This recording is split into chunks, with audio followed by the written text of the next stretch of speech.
We're back on The Big Show talking to the big stars, and we're here at the Piccadilly in the West End talking to the one and only Ray Quinn. How are you? I'm alright, how are you? I'm alright because I'm here with you and you're the big star of Grease, and that must mean you're gorgeous, you're talented, and all the women love you. If I could be you for just 5 minutes. that's alright, isn't it? I'd try my best. What is it like going on there and having ladies look at you, and instead of turning their back like they do on me, they just want to have you? Well, I've not really noticed anything different. I'm up there and I'm giving it loads, obviously. I love my job and, call it a job. You can't really call it a job, but I'm absolutely loving it at the minute. You know, it's a dream come true, and to be up on that stage with my girlfriend as well is a real treat. Do you ever get bored? Because, of course, you're doing it every night, and you're looking in her eyes every night, and you fall in love every night, and all that goes through every night. How do you keep it fresh? Well, that's the name of the game, really, isn't it? That's our challenge, I suppose. But I feel like we do a good job. You know, I try and do a different show every night. I never do the same show. So when people go away, they see a different show every night, which I think is real good from a show point of view. And I think that's what I'd like to see. So I do unto others as they would done, to me. And of course, you say you're in this with your girlfriend. That was nice because you can turn up and come to work and be at home and all that. You're not away like you would be if you were on tour. Yeah, for sure. A lot of people say, it's hard work working and living together, but me and Emma love spending time with each other, and it only gets stronger every night, I think. And the fact that we go home, because when we come to work, we put on our work heads and do the job, come home, and then we spend time together, which is really lovely, and we're really lucky like that. And tell me about being in Grease itself, because it's a hard slog for you. You are the show, aren't you, really? Everybody has their own part, and everybody really, really, works hard, and, wouldn't be a show without all of us as a team together. But yeah, it is hard work, but, it's easy hard work, it comes with plenty of joy and lots of fun every night, so that's why I don't call it a job. And again, when we first saw you on X Factor, there you were doing these funny old songs, and now you're being contemporary and cool. How do you find that? Because, we know you for different things, don't we? Yeah, well, I think that's great. I wouldn't call them funny old songs, but I'd call them very legendary, timeless hits. And, I love doing that, and that's where my heart lies. And, and I've sort of just moved on, really, and this is what I'm doing now, and who knows what I'm doing next, so fingers crossed. For me, when I saw you on X Factor, you were such a breath of fresh air because there's so many of the same. They all look the same, they all sound the same, and they all try and be the same. If you look at Leona Lewis or somebody like that, she's not a million miles away from Beyonce. It's the same kind of thing. But you were very different. Were you always odd? Yeah, I do actually believe I've always been quite different. I've always thought different and always wanted to be different, and I think that's probably what stood me out. But if there's anybody to come second to, Leona is definitely the one. And of course, musically, you went further back than most. When did you fall in love with the standards and the classics? Since I was a little boy, really. I grew up with them, and my dad's a lot, I wouldn't say really old, but he's an oldish dad. He's like 60 now, and he's played that music since I was born, really, and it's what I'm used to, what I've grew up with, and what reminds me of a good childhood what I had. So I suppose there you go. That's where it all stems out from, and there you go. How does it differ then, going from a Frank Sinatra track to something like Grease Is the Word? They're a totally different style, aren't they? Yeah, Frankie Valli and all that, it's really high-pitched, and I've had to really change and train me singing, completely different, and set it a lot higher than me Larrins and all that, and whatever you call it, I don't know. But I've had to work hard and try and change my vocal, list or whatever you call it, vocal range, completely turn around. So, it's been a hard slog, but I'm slowly getting there. And I understand Grease isn't set in Liverpool. How do you work with the accent? Yeah, well, I've had to work hard on the accent as well, but you sort of, because everybody else does it differently, and you all have your own way of doing it. So we all probably sound like we're from Detroit, Chicago, New York, and all different types of places. But you sort of pick it up off other people as well, and you know.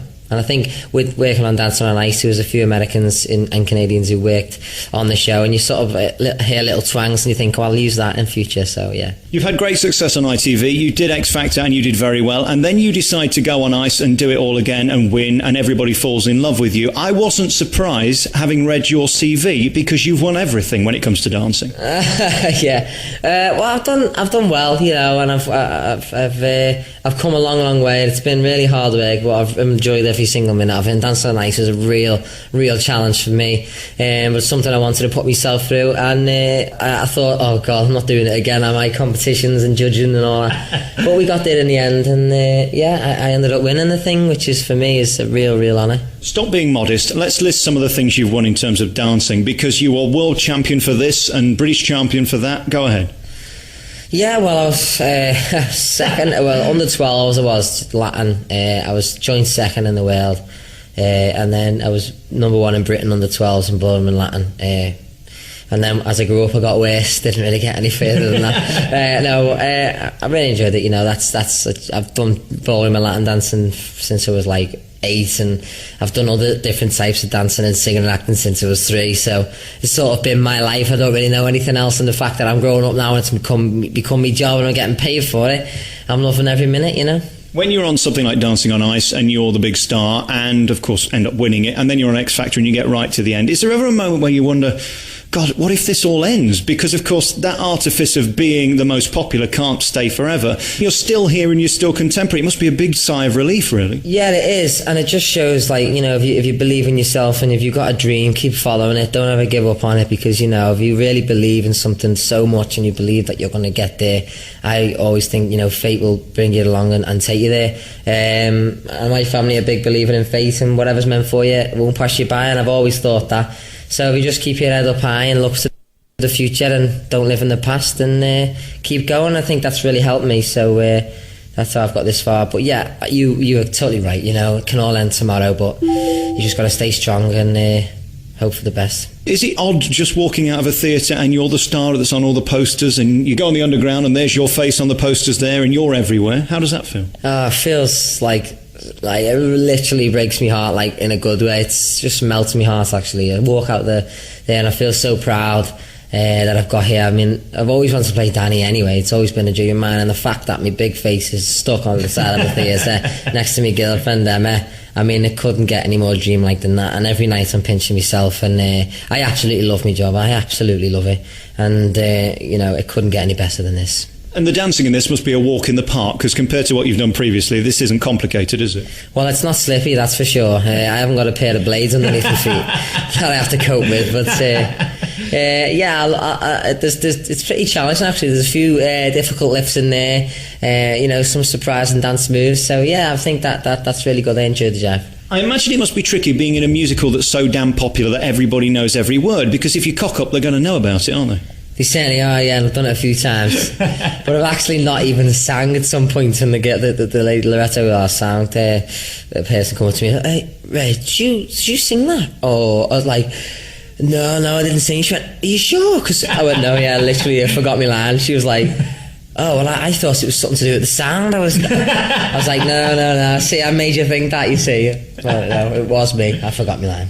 And going back to this adoration from the ladies, how does that feel? I mean, looking out there, I know if you go to the early show on a Friday, there's a lot of ladies in who are celebrating weddings. There's all kind of parties. I mean, it's a party atmosphere, this show.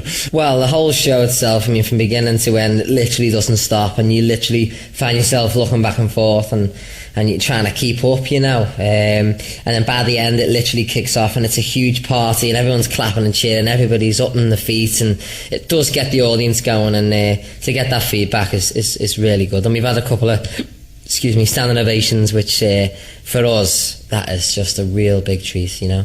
And again, it's a young cast, it's a vibrant cast, it's people who are probably starting their careers. Is that nice as well, to be part of a family and a party every night backstage as well as on front of stage?